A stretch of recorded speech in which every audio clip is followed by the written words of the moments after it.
আমার মেয়েটাকে আমি যাইতে পারতে পারতাম বা তাদেরকে স্যার আপনি আজকে আমার কাছে আসছেন, আমি নিজে স্যার দিতে কিন্তু আমার সৌভাগ্য আমার মেয়ে। আপনি স্যার বিশ্বাস করবেন না, আমার স্যার 55 বছর বয়স, আপনি মনে করতে পারেন স্যার শেরপুরে লীগের একজন নেতার একটা বাচ্চাও স্যার মারা গিয়েছিলেন, আপনার মনে হয় স্যার হয়তো বা স্মরণ আছে। ভালোবাসা আর ঋণের কাছে স্যার আমরা ঋণী, কিন্তু স্যার আমার মারা যাওয়ার পরেও আমার আম্মা যে কষ্টটা দেখেছে তা আপনার সব কিছুটা আমি বুঝতে পারি। আমি এমনকি আপনাদেরকে বলার জন্য আজকে এখানে এসেছি যে এটা বিচারিক ছিল। অনেক কথা বলতে পারি, দুটো কথা আমি বলতে চাই। ইনশাআল্লাহ এতটুকু বিশ্বাস রাখেন যে আল্লাহ বিচার আপনারাই দেখবেন।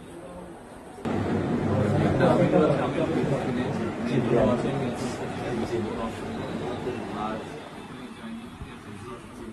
আসামিকে ধরা হয়েছে, ব্যবস্থা করা হয়েছে, এরপরে বিচার ইনশাল্লাহ আইন উনিও কন্যা সন্তান, আমিও কন্যা সন্তান, উনিও কন্যা সন্তান। কাজে আমরা জানি কন্যা সন্তানের কষ্টটা আমরা একটা ছবি ছিল স্যার কিছু বলেন না, আমি শুধু আপনি মেয়ের বাবা, আপনিও স্যার একজন মেয়ের বাবা, শুধু একটা আমি দৃশ্য আপনাকে স্যার দেখাবো, আর কিছু দেখাবো না স্যার, আমি দেখবো না স্যার, স্যার আমি দেখবো না স্যার, এটা নিয়ে আমি সারা জীবন স্যার আমি কি করে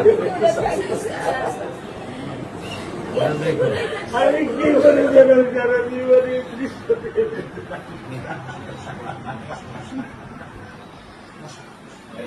আমার এই দৃশ্য আমি কি দিয়ে পূরণ করবো?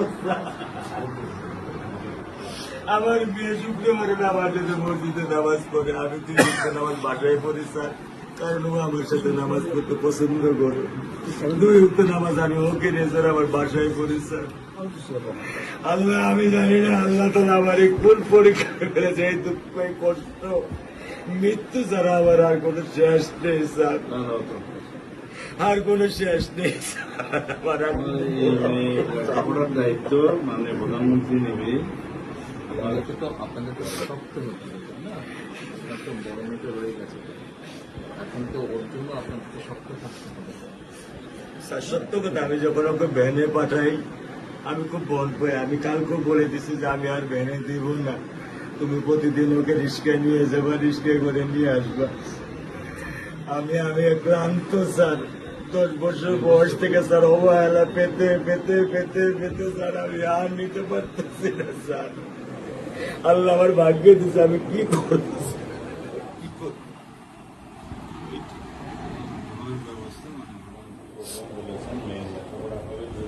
ইনশাল্লাহ বিচার হবে খুব সংক্ষিপ্ত সময়, কারণ এছাড়া বেশি বলতে পারবো না, কারণ আদালতের বিষয় তো। আমরা চার্জশিট দেবো ইনশাল্লাহ এই 24 ঘন্টার মধ্যে। আমি সত্য কথা বলি, আমার 55 বছর বয়সে আমি এত দ্রুত, এত সুন্দর, এত সুচারুভাবে আমি কখনো দেখিনি। এটা আমি বুঝতে পারছি, এটা তো বুঝতে এটা আমি বুঝতে পারছি স্যার। প্রধানমন্ত্রী চলে আসছেন, এটা আমার সৌভাগ্য।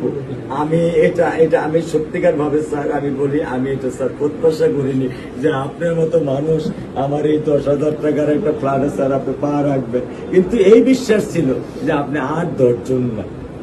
যে মানুষ ট্রাফিক সিগন্যালে দাঁড়িয়ে থাকে, নিয়ম মেনে চলে, সে মানুষকে বুঝতে স্যার আমার এইটুকু বয়সে স্যার যথেষ্ট স্যার। ইনশাআল্লাহ স্যার আপনি একটু ধৈর্য ধরবেন, আমি ওকে কোনো নিয়ন্ত্রণ করতে পারতেছি না। আল্লাহ চায় আপনার সন্তানের এই অবস্থার জন্য যে দায়ী তার বিচার ইনশাল্লাহ হবে, সেটা শীঘ্রই হবে। আর মালিক যে আল্লাহ তাআলা মালিক, ওনার কাছে সাহায্য চাই, ওনার কাছে সাহায্য চান, আল্লাহ রহম করলেন সব কিছু দিতে পারে। মানুষ হিসেবে আমাদের যেটা করার আমরা স্যার মিরপুর 10 নম্বর আইডিয়াল স্কুলে ক্লাস 9-এ পড়ে স্যার। টোটাল ওগুলা নিয়ে চিন্তা করবেন না, ওগুলা ইনশাল্লাহ ব্যবস্থা। আপনি যখন যেহেতু বলেছেন, আপনি আপনার কষ্টের কথা বলেছেন, সেই ব্যাপারে আমরা যেটা আমাদের পক্ষে সম্ভব ইনশাল্লাহ বলবেন বোন? না, আমার স্বামী যেটা করছে এটা আমার চাওয়া। স্যার, আপনি আমাদের একটু মেহরবানি করে আমাদের খেয়াল রাখবেন, মেহরবানি করে দেন। আমরা প্রথমে সবচেয়ে আগে যেটা এই মুহূর্তে আমরা করতে চাই সেটা হচ্ছে যে এই অন্যায়ের সাথে যে জড়িত তার বিচার আমরা আগে করতে চাই, জি স্যার, তার বিচারের ব্যবস্থা আমরা আগে করতে চাই, জি স্যার, এইটা আমরা আগে প্রথমে করতে চাই। জি স্যার। আপনাদেরকে শক্ত থাকতে হবে, ধৈর্য দিতে হবে, ওর দিকে তাকে শক্ত থাকতে হবে। এক সন্তান আল্লাহ নিয়ে গেছে, আরেক সন্তান আপনার কাছে আছে, ওর কথা মনে করে আপনাদেরকে শক্ত থাকতে হবে, ওর দিকে তাকে। ঠিক আছে?